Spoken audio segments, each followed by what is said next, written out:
Bienvenue dans cette nouvelle édition du Morning News. Au sommaire, bilan des 100 premiers jours de présidence pour le chef de l'État ghanéen Nana Akufo-Addo. Un bilan qu'il estime positif avec 103 réalisations significatives depuis son accession au pouvoir. Coopération entre la Côte d'Ivoire et le Ghana dans le secteur cacao. Les deux pays, premiers producteurs mondiaux, vont coordonner leur stratégie de production pour combattre la volatilité des prix. Et le recyclage des sachets plastiques permet la création d'emplois au Nigeria. Un programme de formation lancé par l'université américaine a d'ailleurs permis d'insérer 300 femmes originaires du nord-est du pays. Le président ghanéen Nana Akufo-Addo fait le bilan des 100 premiers jours de son accession au pouvoir, un bilan jugé positif au regard des promesses déjà réalisées. C'est ainsi que les dispositions sont prises pour que les études au lycée soient gratuites à partir de la rentrée de septembre prochain. Corinne Grandem.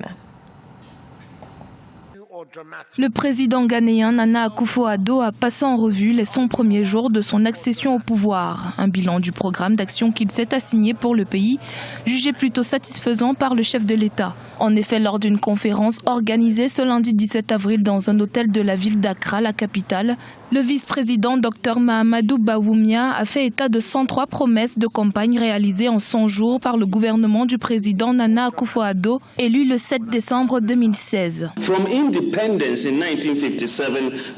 De l'indépendance en 1957 à la fin de l'année 2016, le total des réserves étrangères du Ghana s'élevait à 6 milliards de dollars. En moins de 100 jours, nous avons augmenté ces réserves de 6 milliards à 8 milliards. Les gens font beaucoup plus confiance à l'économie et on constate le retour à la stabilité du taux de change du dollar ghanéen.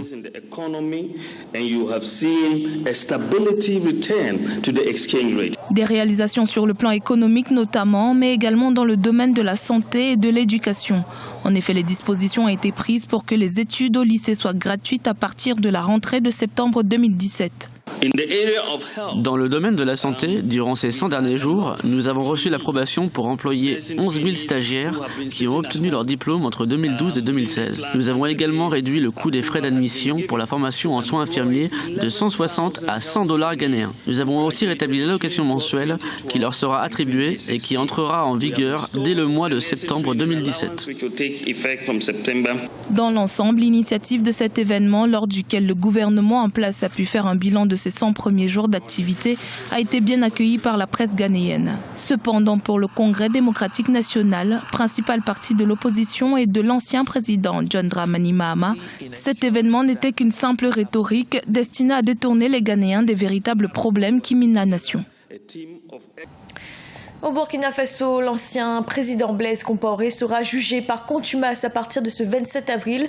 Un procès dénoncé par le Conseil pour la démocratie et le progrès, parti de l'ex-chef d'État. Le CDP estime qu'il s'agit d'un règlement de compte politique et d'une violation de l'état de droit. Pour rappel, l'ancien président est poursuivi pour son implication présumée dans la répression de l'insurrection populaire d'octobre 2014 qui a entraîné la chute de son régime. La Côte d'Ivoire et le Ghana, les deux principaux producteurs de cacao dans le monde, souhaitent approfondir leur collaboration afin de combattre la volatilité des prix. Les deux économies d'Afrique de l'Ouest, qui représentent à elles seules 60% de la production mondiale de cacao, ont été durement touchées par la baisse du cours, qui a perdu un tiers de sa valeur depuis août 2016. Birama Saoudera. Le Ghana et la Côte d'Ivoire ont décidé de conjuguer leurs efforts face à la chute des cours du cacao. Principaux producteurs, les deux pays pèsent à eux seuls 60% de l'offre mondiale du cacao. Ils veulent ainsi approfondir leur collaboration et coordonner leur stratégie de production. Objectif, combattre la volatilité des prix sur le marché international. L'intérêt serait qu'effectivement, on puisse aboutir à une harmonisation des prix entre les deux pays pour contrôler effectivement la fluctuation des prix. On a connu mieux en termes d'organisation avec les pays membres de l'OPEP qui sont organisés depuis des années, qui ont une influence sur les prix appliqués du pétrole. Mais au niveau du cacao, c'était chacun pour soi. C'était une aberration qu'il fallait corriger. C'est aujourd'hui fait. C'est une smart move. Les économies de ces deux pays d'Afrique de l'Ouest ont été durement touchées par la baisse des cours du cacao. Le COCOBOD, l'organisme régulateur du secteur cacaoyer du Ghana, est à la recherche des financements. De l'autre côté, la Côte d'Ivoire a dû baisser le prix garanti aux producteurs, le faisant passer de 1100 à 700 francs CFA le kilogramme, soit la plus forte baisse depuis 2012. Face à cette situation, les observateurs estiment qu'une bonne organisation de ces deux pays est plus que nécessaire. Il faut déjà organiser la filière. On voit que par exemple dans les deux pays, la filière est gérée dans la plus grande opacité. Il faut organiser la filière dans les deux pays. Il faut rassurer les investisseurs, il faut rassurer les producteurs, il faut rassurer tous les acteurs de la filière, il faut se parler. Donc il y a beaucoup de choses à faire pour que ce genre de baisse n'arrive plus. Le Ghana et la Côte d'Ivoire, deux pays voisins, prévoient ainsi de tenir des réunions fréquentes.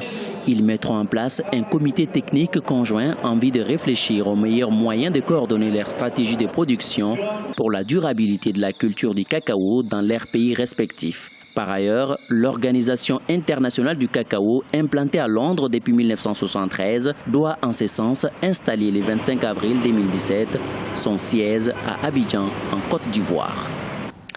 Au Nigeria, le recyclage des sachets plastiques est devenu une activité créatrice d'emplois.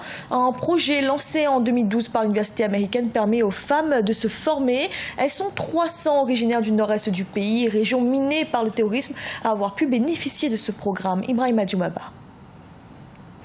Au Nigeria, le recyclage des sachets plastiques est depuis quelques années une activité génératrice de revenus et une niche d'emploi pour les femmes notamment. Dans les régions du Nord-Est, l'Université américaine du Nigeria accompagne les femmes depuis 2012 dans la fabrication de plusieurs accessoires à partir des sachets recyclés. Les bénéficiaires s'en réjouissent. Ce travail m'a vraiment aidé. Maintenant, je peux payer les frais de scolarité de mes enfants. Je peux acheter de la nourriture pour ma famille et aussi aider mes parents à travers ce travail. À chaque fois que nous voyons des sacs en plastique, nous les ramassons. Notre activité a sensiblement réduit les sachets plastiques dans les rues. Ce programme nous a vraiment aidés. Le programme Waste to Wealth Recycling a permis depuis son lancement de former plus de 300 femmes au recyclage des sachets. Ce projet est également vu comme un moyen de préservation de l'environnement. En plus de ses aspects écologiques, l'activité de recyclage est un secteur économique rentable. Nous avons écoulé 7 millions de ces produits pour les femmes du projet. Il y a une femme qui a gagné environ 2 millions de naira elle seule parce qu'elle était extrêmement douée. Elle a acheté un terrain et un ordinateur.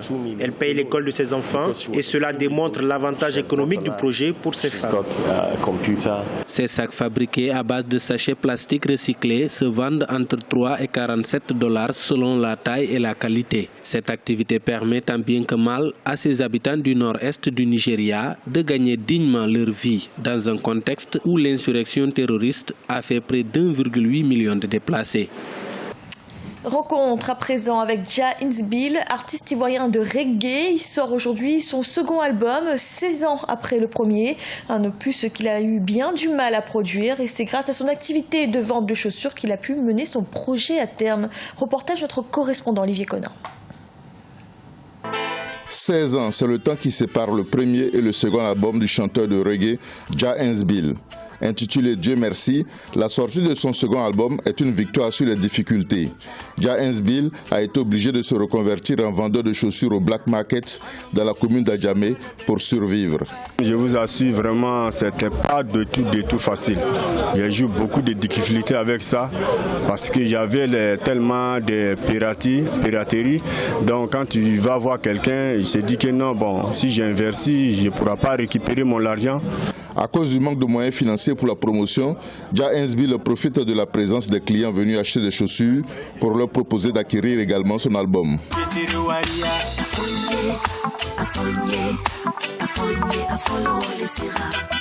Il dénonce beaucoup de bonnes choses comme ça dans la vie de tout un chacun.